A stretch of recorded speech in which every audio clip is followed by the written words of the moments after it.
I'm gonna tell you a personal story.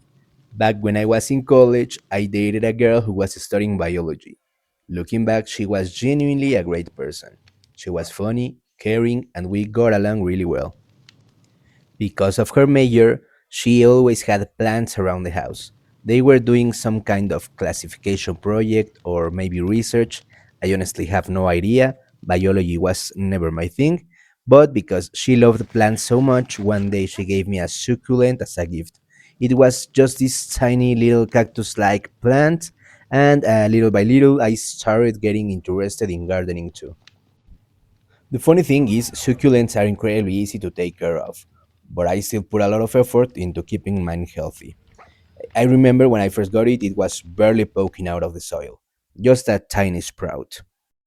Over time, with a little care, it grew to about 16 inches tall, like 40 centimeters. It got so big that I eventually had to move it into a larger pot, and I kept taking good care of it.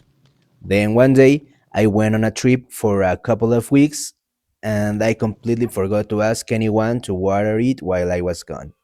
And you can probably guess what happened. When I came back home, it was already on the verge of dying. I tried everything I could to save it. I looked up different methods, gave it extra attention, but it was already too weak. And eventually, it dried out completely. What's interesting is that while my plant was slowly dying, my relationship with that girlfriend was falling apart too. Looking back, I realized both things had something in common. And that became an analogy I haven't been able to stop thinking about.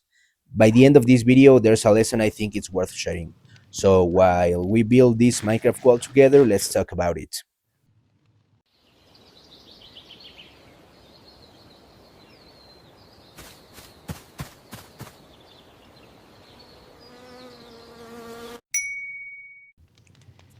To continue with that analogy, human relationships are a lot like a garden. When you take care of a garden, it grows, flowers bloom, fruit begins to appear, and it becomes a place that's peaceful just to be in. You can always tell when there's a good gardener behind it. A healthy garden doesn't actually require constant rescue. If you consistently take care of it, maintaining it becomes surprisingly easy. But neglected gardens are different. They are overrun with weeds, the flowers wither, the fruit never really develops. Bringing them back to life takes far more work than simply caring for them from the beginning. And everywhere you look, you can tell someone stopped caring.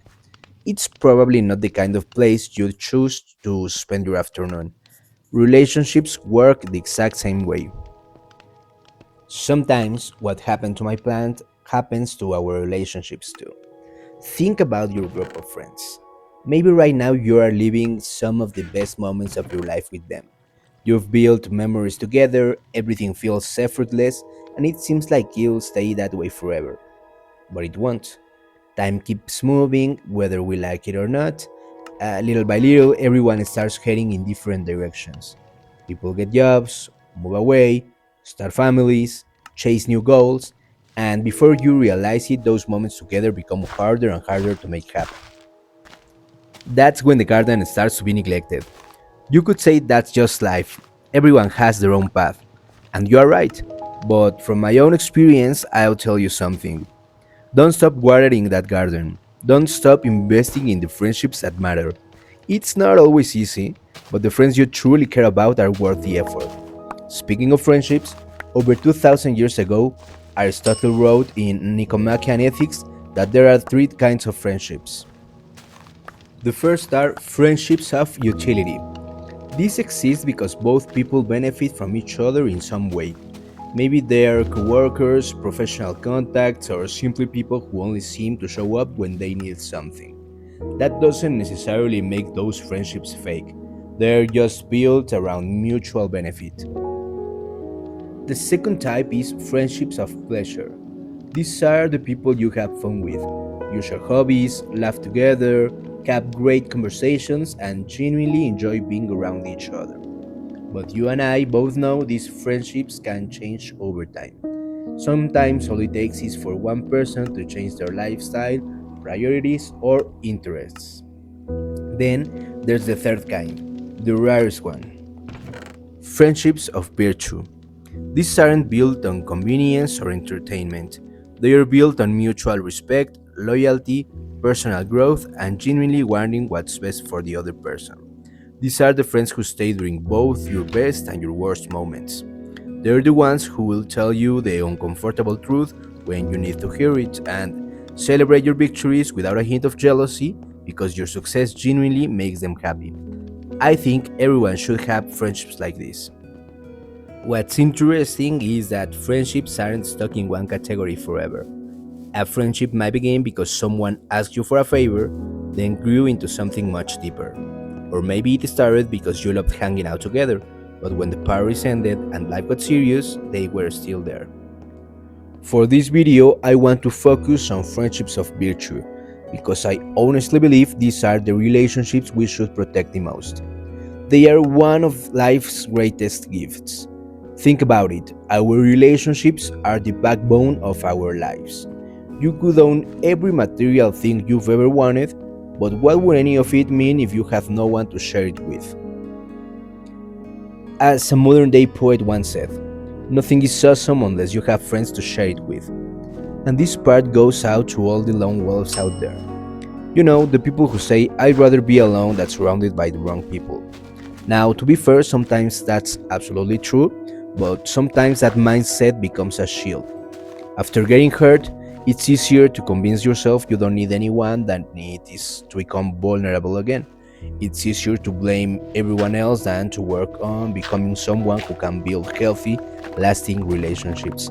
And that's exactly why I want to talk about what every strong relationship needs if it's going to survive over time. In my opinion, it comes down to just three things.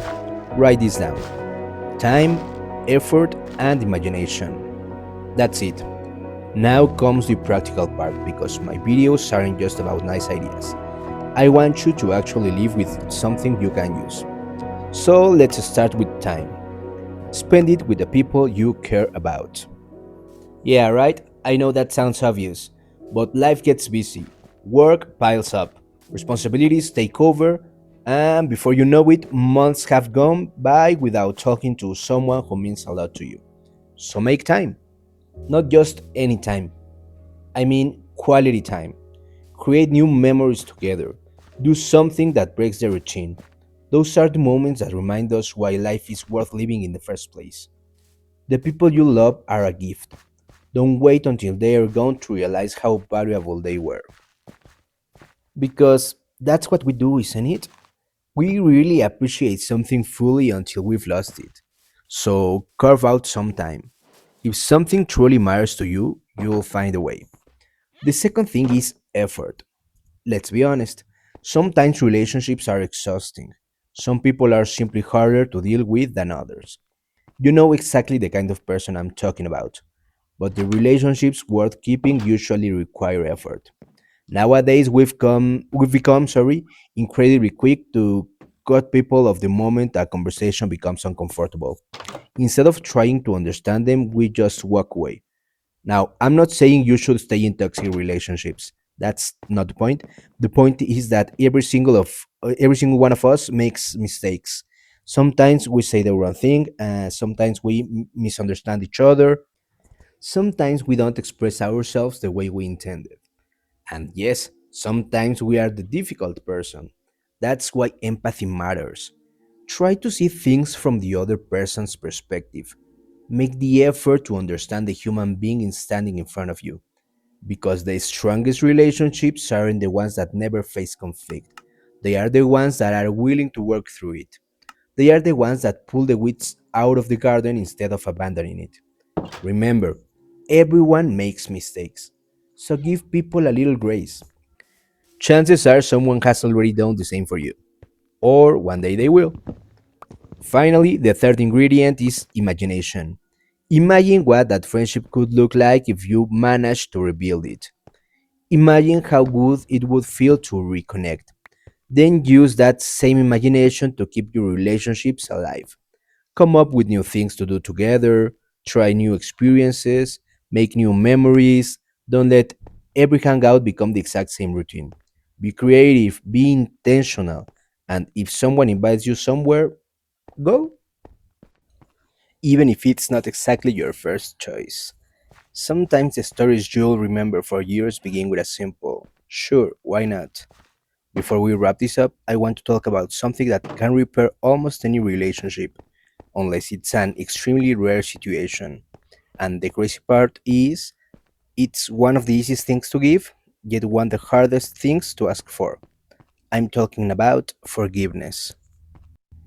Look around, my friend, and you'll notice just how many people go through life without ever reconciling with someone they once cared about. Not because it's impossible, but because pride gets in the way.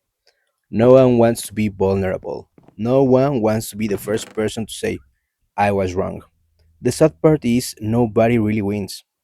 Every one of us makes mistakes. Every one of us will eventually need grace from someone else. It's funny how some people say they don't believe in second chances until they're the ones hoping for one. Most of the time, people don't wake up planning to hurt someone. Sure, there are exceptions, but more often than not, the damage we cause is collateral. We are careless. We misunderstand each other. We react emotionally.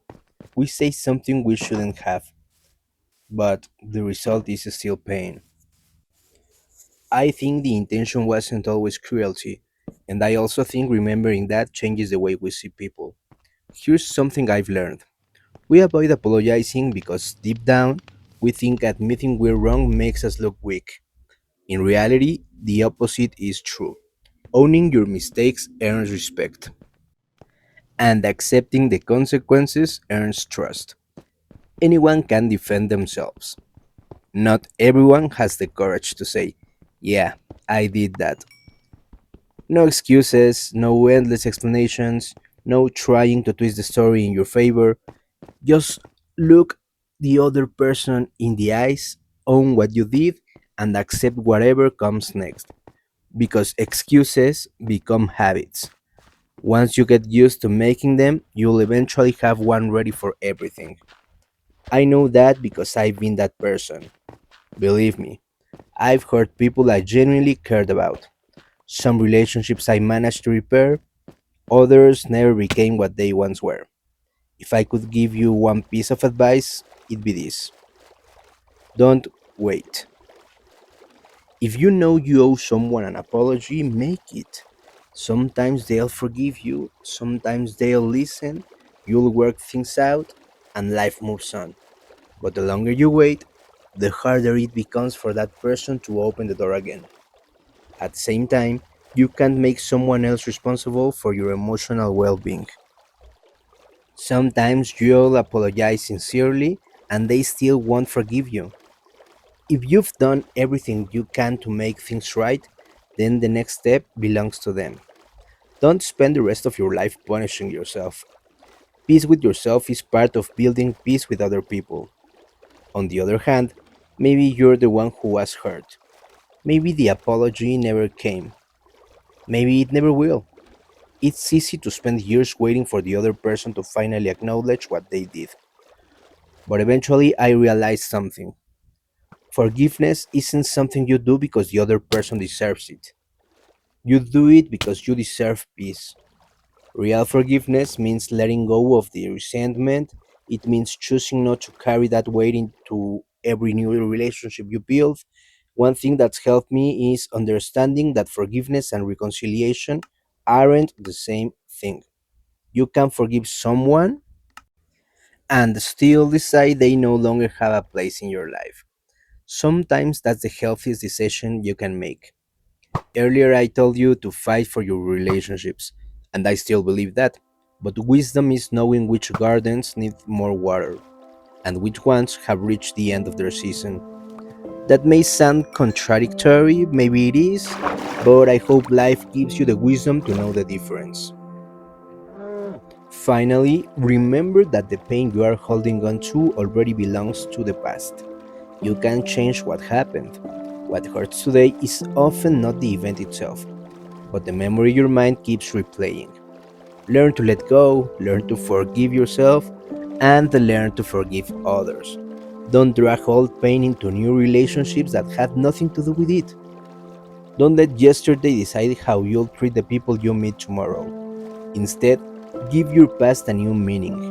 Let every relationship, even the painful ones, teach you something. Over time, if you're willing to learn instead of repeating the same mistakes, you'll become someone who's better at loving people, handling conflict, and building relationships that last. And one last piece of advice: keep planting seeds. Don't close yourself off to meeting new people just because you think your life is already full. Because sometimes the best relationships begin when you least expect them. And from the bottom of my heart, I really believe the best is still ahead of you. Well, my friends, that's all I've got for today. Thank you so much for spending a few minutes with me. If you enjoyed this video, let me know in the comments what resonated with you the most. And if you found value in it, leaving a like really helps the channel.